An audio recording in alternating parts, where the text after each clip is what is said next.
episode 2.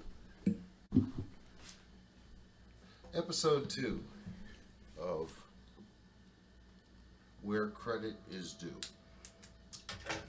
And the song that I'm going to begin with today, because I want to talk about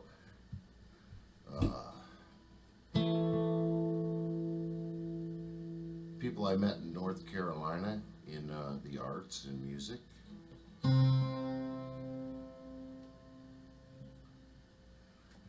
And I wrote this song August 28th, 2006. About 2 months after our dear friend Yvonne Easton died of a stroke. Yeah, my dear old friend.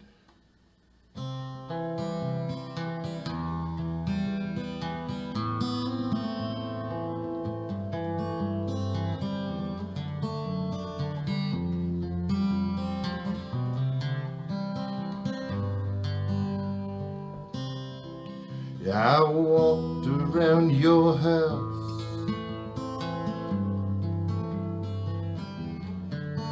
I listened for your phone, I could hear your radio in the kitchen, and I fed the 3 cats you own.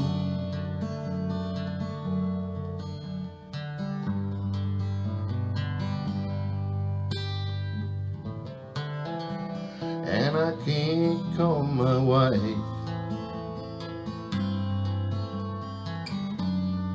to know if you're still there to call, 'cause here is a place where I can't reach your cell phone at all.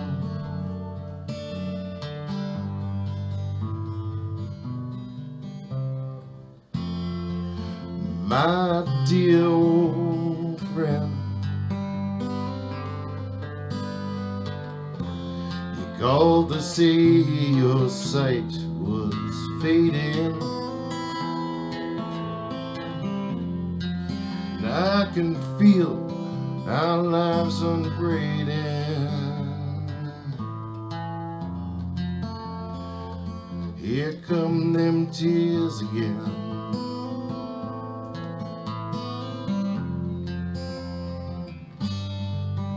My dear old friend.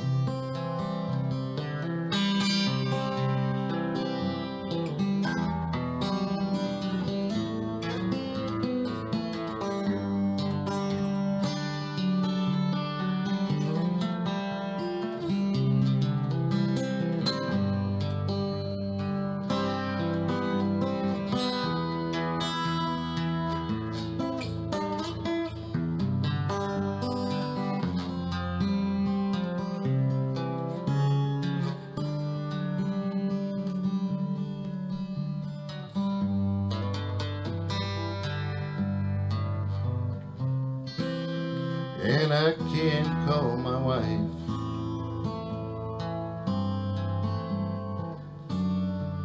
to see if you're still there to call,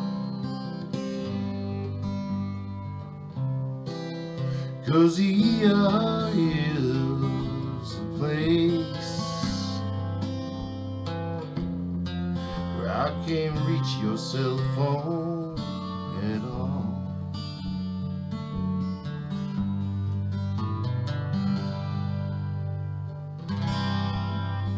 I walked around your house, I listened for your phone,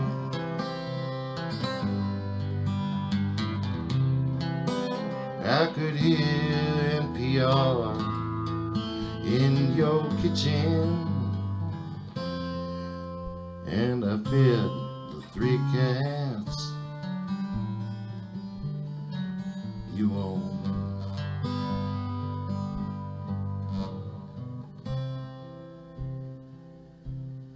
dear old friend.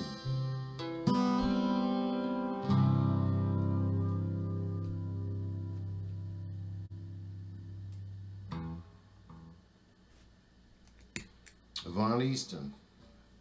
That was a real cool gal. Uh, Lord, I should have brought some of her art in here to hold up for you. We've got a little bit of it. Tina met Yvonne through a friend named Ann, and Ann was in the habit of driving Yvonne, who didn't drive, to the grocery store periodically. You know, a couple times a month, I reckon. She didn't eat much, and you know, Yvonne was a kind of a almost olive-skinned mixed race American woman.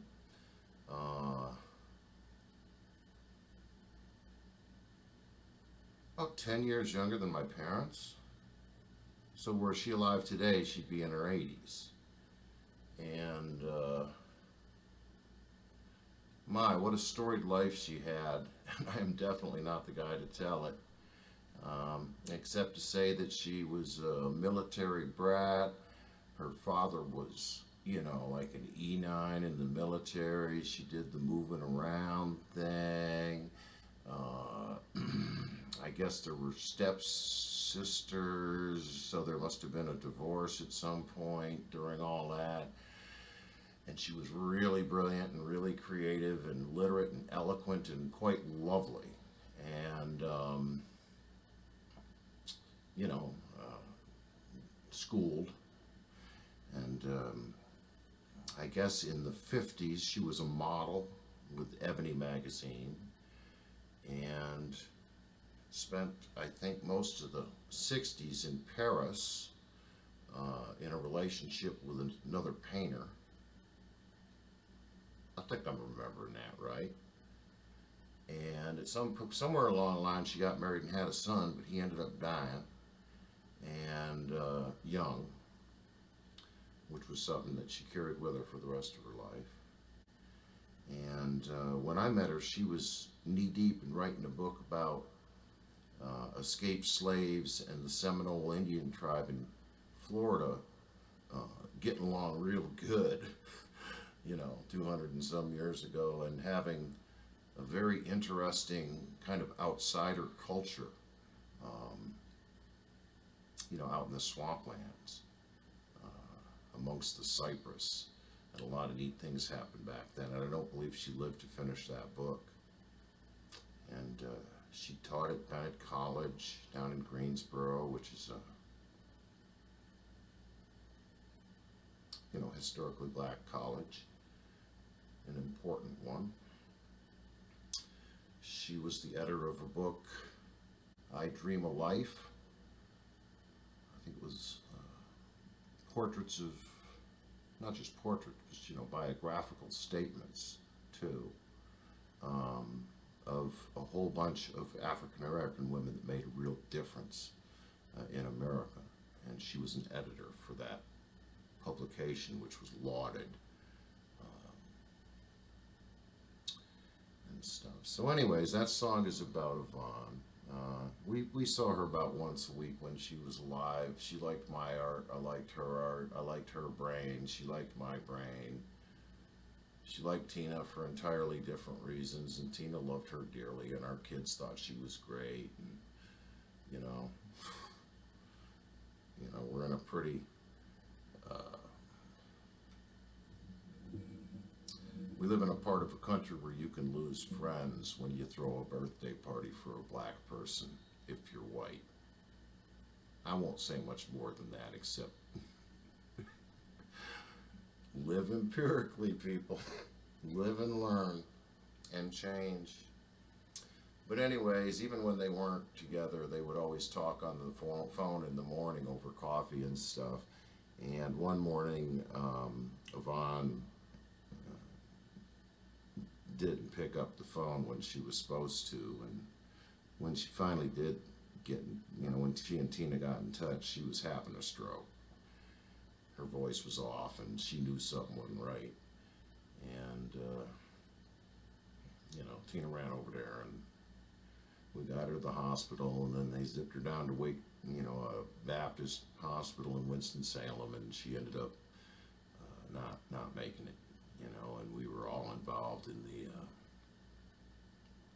the handling of her documents and art and manuscripts and library and furniture, and it was a very interesting thing to try to do.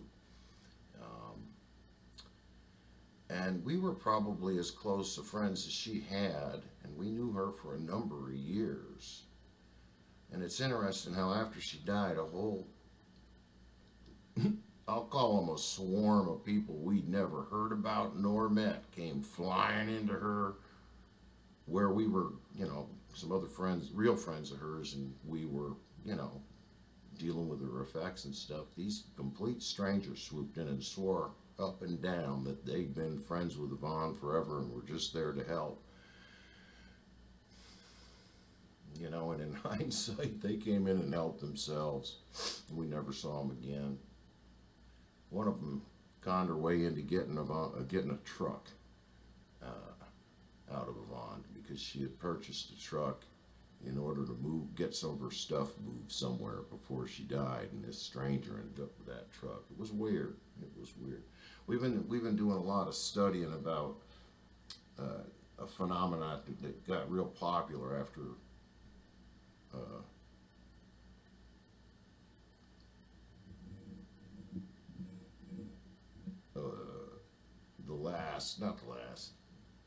about 7 years ago.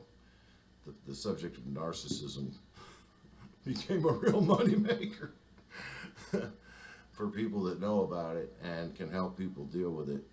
And this last year, not because of politics, but because of real people we know, we sort of stumbled upon this science of psychology that was quite revealing. Let me put it that way, in terms of how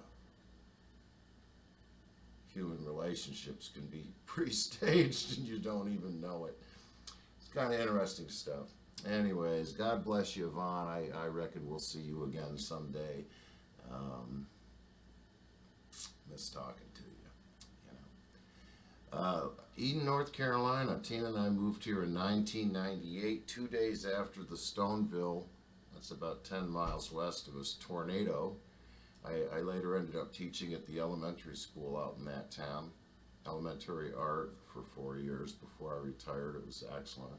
Best kept secret in Rockingham County, North Carolina. While I was there, I don't know about it anymore. Probably. A lot of the old school folks have retired. We moved here. We had, I think, $2,500 in a truck that worked. We were looking for the cheapest possible rental unit we could find. I used a head hunting agency to try to find a teaching job, because I had my teaching certification from Massachusetts to teach 6th through 12th grade English. And so that was, the hunt was on with that. And I picked up a job very quickly. In the first week we were here, working in a letter shop out in Stoneville called DMI, Data Management Incorporated. It was in its second generation, family-wise, of management. And the guy that owned it used to be a Navy guy, like me. He was a new sub guy.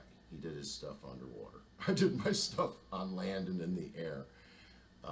But Navy guys always forgive each other. And he hired me on, and I ran his printing room, where they printed out all of this data and mailing stickers with names and addresses on them. Because what that kind of business does, a letter shop is, like, let's say I am full enough to start another record label, and I have a catalog, and I want to mail it out, direct mail, to people that are most likely to buy my stuff, which isn't many people, as I already know. But anyways, if I were to be stupid enough to go back into the business of making records and CDs and stuff, and I had a catalog, I could get in touch with a letter shop and say, hey, this is the kind of music I do, you know, and I want to send out 1,000 copies of my catalog to people that are most likely to buy it. And so they'd go through their computers and figure out, well, here's the record stores, and here's the record magazines, and here's the people that book clubs, and all that kind of thing. And then you pay them, and then they give you the, the envelopes with the addresses on them, I guess, or something like that. I don't know. I just printed the stickers. But I did that until I got a teaching gig, and then I spent 17 years in the middle school here in Eden Holmes Middle School, teaching English, mostly. A little bit of science. Along the way, I got my middle grade science certification. This is in addition to the English language arts. I picked up my academically and intellectually gifted certificate. Went through that coursework, which means you teach the honors kids and the rich kids who aren't that smart, but whose friends are smart, and then they want to be in the smart kid class because it seems less dangerous in there. True belief, not true in fact. Every classroom was equally dangerous or safe, as far as I'm concerned, when I was in there. Did that. I was getting kind of tired. All right. We had a battery death in the camera there. Where was I? Oh, yeah. So, anyways, I taught for 17 years at Holmes Middle School, and that was a good time. Did a lot of after-school stuff, compensated by kids having a good time. Let's put it like that. We did chess club for a number of years. I did chess club for a number of years. I had a high school kid come in and help one time for 1 year. That was nice of him. We did a school newspaper called the Ink Spot for a few years with art and writing and sports and stuff. The kids wrote things. Summer school. Some summers I helped paint locker rooms and stuff. And groundskeeping, putting in bushes and fences and stuff. We never had much money. And, when me and Tina met, she already had 2 kids, 7 and 11 years old. And they were in a rough patch, because she and her husband had been apart for quite a while, and he was a mess. And, he was having a good time on his own terms, let me put it that way. But when we got pregnant with Emily, we decided that, us and our kids, all of us haven't been so itinerant. Tina being a military brat, me moving around so much as a kid, Mike and Lynn's moving around so much as kids. We said, with this one that we're going to have here, let's just stay in one place and not move around a bunch, and give them some stability. If there's no scene, make one, or try. And turns out there's a lot of musical talent around here. It's a rather historical town. Charlie Poole's from here, and he came up kind of with the finger picking style that I use. A whole lot of this and a little bit of that and a real lot of that. And we decided that we were going to try to do the stay-at-home mom thing. And at least until Emmy got up in school, we did that. And it was not easy. Good God, no. Especially in 2001 when my right foot was broken off right here. The end of that leg.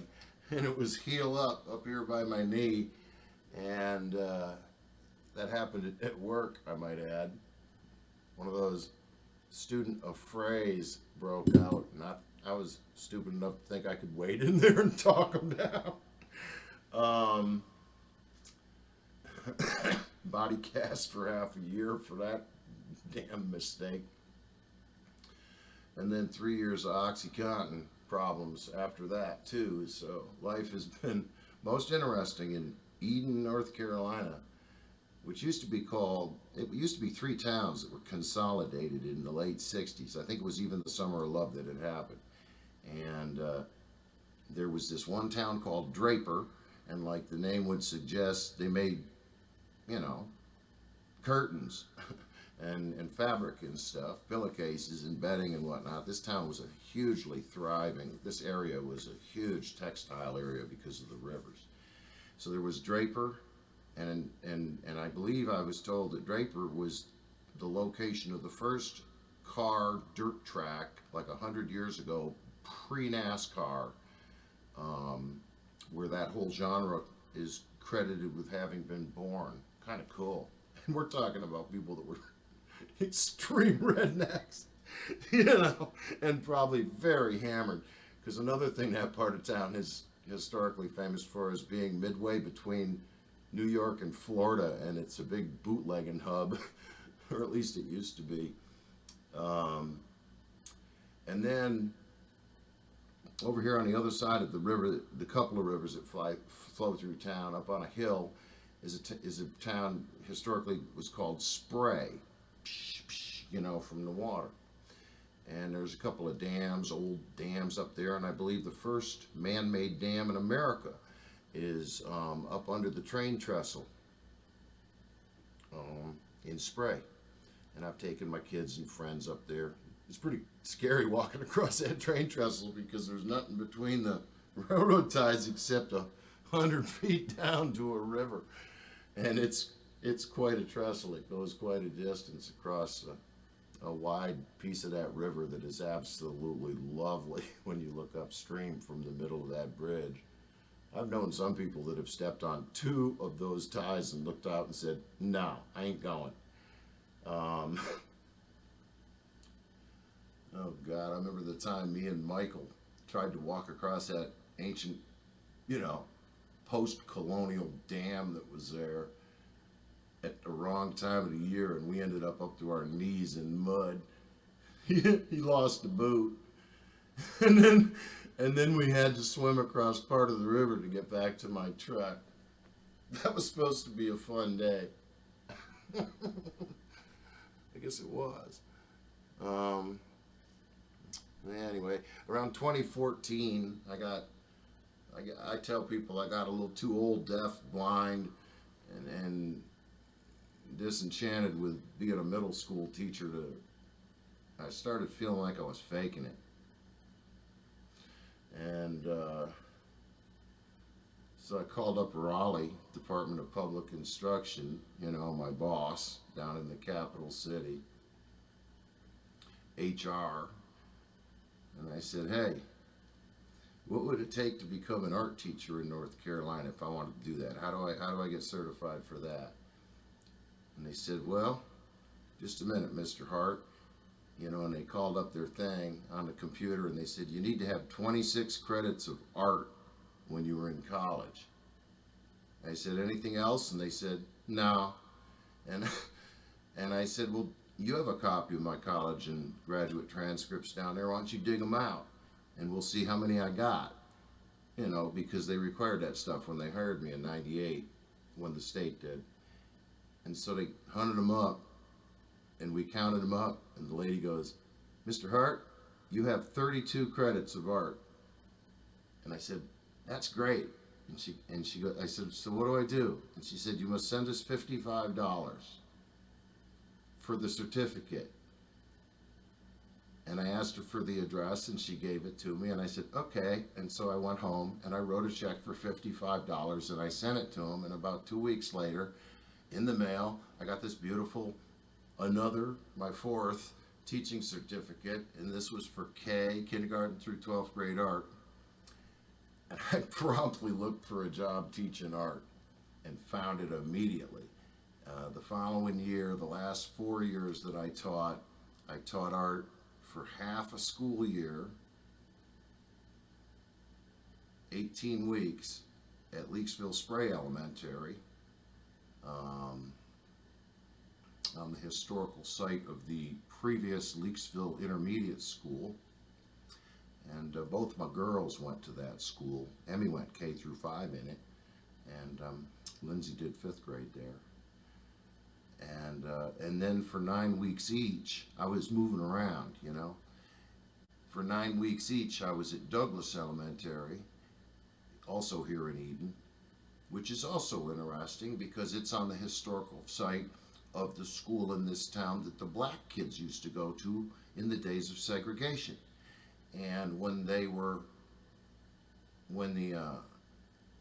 school system in the county were talking about refurbishing Douglas Elementary School, thank goodness, a bunch of people in the community rose up and said, "You will not knock down that whole school. It's important that some of that school remains standing." For obvious reasons, now that things are all integrated, and it's an important historical place in this town. And they want out. So in front of this very modern looking school, probably designed by a Freemason from the looks of it, up across from the parking lot, but still on the same campus, is the original beautiful brick, simple school building. I think that the auditorium of the original school had been in there, as well as some classrooms and stuff, and now they do after school programs and stuff up there, and that's very cool. So Douglas was fun to teach at. And then the other 9 weeks of the school year was out in Stoneville, which is, 12-minute drive in the summer, straight west on one road. And Stoneville is a beautiful old elementary school. There used to be a high school and a junior high and an elementary school there, but those suckers were so old they just give out. And so they took them down, and they made a new middle school and a new high school somewhere else in that part of the county to absorb all them kids. But the remaining campus, which dates back, God, probably 80 years, some of the older buildings, is still there. And God, when I got there in 2014, there were a few teachers there that had been there for going on 30 years and had a real long view. And I've never seen a school, ever, that loved kids as sincerely and selflessly as that Stoneville Elementary did during the first couple years that I taught there. It was really quite something. There's a gym teacher there, I think, is going on 40 years at that school. Ken Dowdle. Very amazing dude. Fascinating person. Kids just adore that guy. I retired on September 1st, 2019. 20-some years, 21 or 2 years in. I taught in Massachusetts some before I came down here. My hearing's pretty bad in one ear. If more than one person's talking, I can't hear either one of them, mostly, unless I lean in. And my parents are up in their 90s. They need more FaceTime than ever. Glad my sisters, they're living with her, so most of their needs are took care of, and that's good. But right down in Greensboro, hour drive.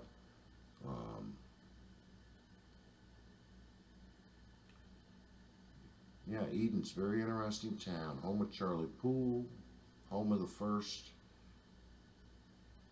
Like I keep saying allegedly, like they do on the news. I'm not from here, right? Home of the one of the very first colonial man-made dams. Home of the invention of calcium carbide, which miners used to use. It's a chemical that if you pour water in it, it produces acetylene gas, and miners back before batteries would use this to see what they were doing underground. and it was pretty popular for a pretty long time. Uh, until a few methane leaks blew up a few operations, and I think that they finally went to batteries later on. But that was here. The foundation of that factory still stands. Governor Moorhead Park. Charlie Poole's from here. Posey Rohrer's fiddle player. I taught that guy's grandnephew and did some recording with his nephew, Doug Rohrer, and his son Taylor. Really good pickers, those two, with extreme genealogical credibility, tracing back to the North Carolina Ramblers. That's really cool. Yeah, there's some really neat people around here. We had a Charlie Poole Festival for 12, 13 years, every year in the summer. Great fun. Had a lot of great talent show up. I remember the year they were supposed to have John Hartford come as the headliner, and he died before the concert, like right before the concert. And of course, the organizers were scrambling for another headline act, and they found Tony Trischka, right? Tony Trischka, Bella Fleck. There's not a lot of banjo players that do that kind of thing, that kind of very abstract, painterly, expressionistic playing. And they got Tony to come in a pinch, and so he came down and he just lit the place up. I think he opened with an instrumental version of Penny Lane. Which kind of blew away the old-time bluegrass people. They're going, what the hell's that shit? But he went on to do all kinds of other things and just endeared himself to everybody, and it was fabulous. And after he played, there was this big old trailer back there that the organizers had, and they had all this North Carolina traditional food stuff in there, the barbecue and the slaw, and got to have the sweet tea and and so forth. And so that was one of the years where I was helping do sound on the stage there, moving mics around for my friend Jim Eanes. He was out there, running the boards and stuff. And I got invited down there to eat. And so, we're down there with our plates. Oh yeah, sweet potato pie. I could go on. And we're down there, eating this, and I said, hey, I really liked your music, to Tony. I said, that was excellent. And I said, it was pretty trippy, and he goes, well, thanks, and he goes, you're not from here, are you? And I said, nope. And he goes, where are you from? And I said, well, I moved around a lot when I was young, but I said, when I was about 9, we settled in Syracuse, New York, and then moved out to Liverpool, and I got through high school in one place after that. He goes, you from Syracuse? And I said, yeah. He goes, I'm from Syracuse. I said, get out of here. And he goes, no, really? And I said, you got to prove it. I said, what is the best pizza up near Syracuse University?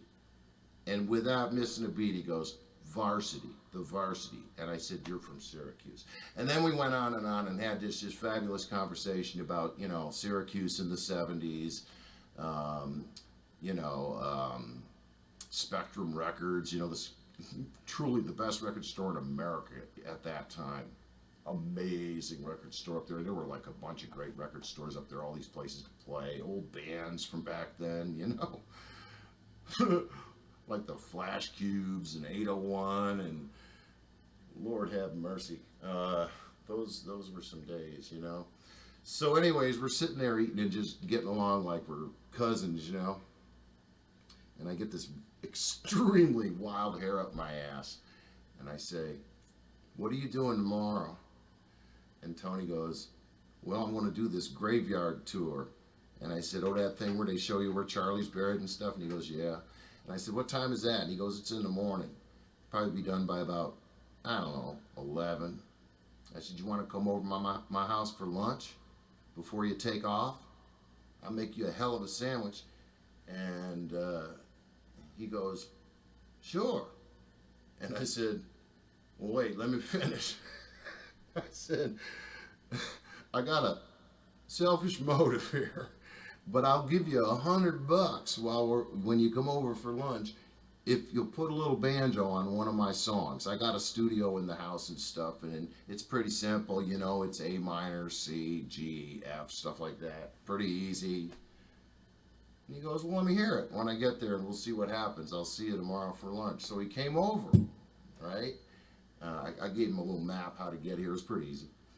And he showed up. We ate, and then we came into this room, and right behind me where that old Hammond Electro voice is, used to be where my 8-track digital studio was when I was recording at home. I don't do this anymore, except now in a very, very, very seldom. But anyways, I played him a tune, put the headphones on him, and said, this is what I got. You know, and I had a whole lot of, probably 3 or 4 guitars on there. I had the vocals and harmony and bass and so forth. I had all this other stuff on there already. It was pretty much done. And it's a song called Daddy Only Did the Best He Knew How. And he listened to it, and then it stopped, and he took off the headphones, and he goes, all right. I said, all right, what? And he goes, mic me up. I did. Real Spartan type arrangement, you know. Got all in there, you know. I give him the headphones. I let him listen to the feed and everything, you know, so he felt like he sounded good and stuff. I didn't dial in any kind of digital effects or nothing. It was just this room. And he says, go ahead. I said, what, you want to listen to again? He goes, no, push record. And I said, okay. And, you know, I had assigned him a track. And damn, if he didn't play on that thing like he wrote it. And I got, you know, and we got to the end of it, and I'm like jumping through my own ass because I'm thinking, holy shit, that was really great. And it's on my tune, you know. And then he looks at me and he goes, can I do another track and accompany myself? I'm like, oh yes. And so I assigned him another track, hit record again, first pass, so beautiful, this jazziness. I'm going to have to put a link to this song so that y'all can find it. God, I hope I remember to do that. But anyways, yeah, you know, and it was done. That was it. There wasn't another peep I was going to put on that song after that. And it ended up on this record of mine called, I think it was on either Finding Grace in America or Horsefly. One of them two. I think Doug Rohrer is involved in the recording of some of that. Jim Eanes played banjo and guitar on some of it. Tina played guitar and sang on some of it. Scotty Irving percussed on it. Yeah. But anyways, yeah, so Daddy Only Did the Best He Knew How. Has little Tony on there. Tony Trischka. Syracuse guy. Orangeman. So that's cool. I got kind of far afield from Eden, but that did happen in Eden. I'll have to keep going some other time and talk about the various bands I've been in since I was here. It actually began quite quickly. Within about 7 months of getting to this town, we had a little quartet, and I'll tell you about Barbed Wire Hearts, which later became the Cat's Pants later, because this is getting long. But anyways, like I've said before, thanks a bunch for, you know, sitting here with me and letting me remember these things. You can see that I'm having a good time remember it, and I hope somebody else has a good time listening to it. You know, and like I said before, if by 1 degree of separation you know somebody that I mentioned, give them a shout out. Call them on the phone. You know, email them, catch up. You know, time is short. And, you know, I just want to say thanks, which is what I'm trying to do with these kind of, you know, video memoirs, as it were. I want to say thanks to people that are, you know, both here and gone, you know, for being in the right place in my family's life and my musical and, you know, art life and stuff, right when you were supposed to have been. And it's been a good ride, you know. If you like this stuff, hit like. It's easy. It's not a commitment. If you want to hear more of them, hit subscribe and notifications and so forth. And as I've always said, you know, if at some point I say something that really pisses you off, just unsubscribe, notifications, and don't ever watch any more of them. And that's cool. Personally, I do that very same thing all the time with people that I've listened to 3 or 4 of their things, and then they, you know, they dick the dog, and I just got to leave. And I hope I don't do that here. So, episode 2, happy trails, folks.